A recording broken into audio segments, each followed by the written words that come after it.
Welcome. Today we'll be exploring a 10-pound copper bar, examining its physical properties, uses, and investment potential. Let's start with the physical properties of this copper bar.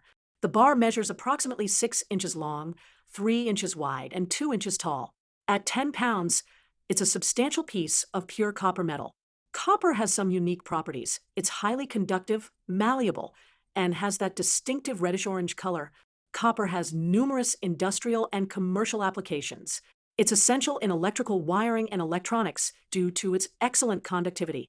Copper is also used extensively in plumbing systems. In construction, it's used for roofing, gutters, and architectural details.